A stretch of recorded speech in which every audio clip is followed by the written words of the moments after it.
All right, now we're gonna really talk about the foundation of pet ownership. First of all, why do we even own animals? For what benefit? For ourselves. That's why we own animals. It is all about that human-animal bond.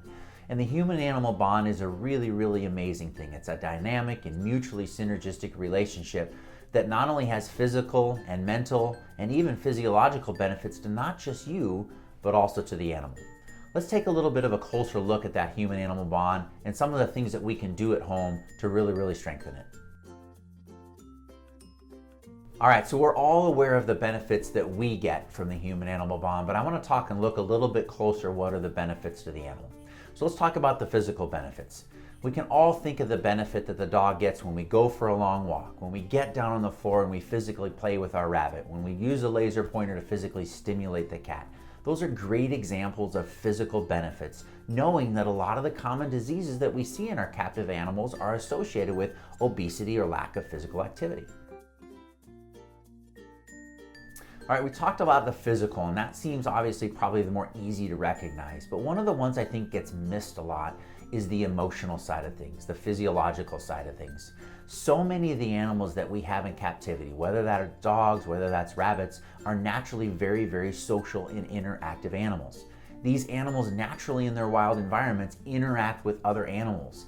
That is very, very beneficial for these animals. So the time that you spend vocalizing to them, talking to them, spending actual physical time playing with them is extremely beneficial emotionally, mentally, and also physiologically.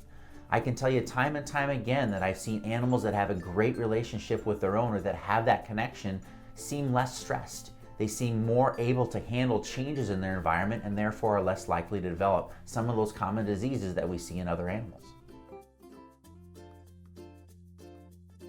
How do we develop and strengthen that bond? We all understand the importance of it, but how do we build upon that? It really starts with understanding your individual animal. We can certainly all think about dogs as dogs, but they're still all individuals. What is their natural behavior as a predator, or if it's not a dog, if it's a rabbit or guinea pig, as a prey species? That is all what ties down to their specific individual needs and the things that we need to think about to develop that relationship. We really need to be patient. It takes time to develop this bond. And while some animals may be very quick to connect with you, very quick to be willing to let their guard down and let you in, other animals may be more resistant. So being creative in how you develop that relationship, being patient in working with them, those are all things that are really, really beneficial tools to strengthening that bond and really, really establishing a lifelong relationship with your pet.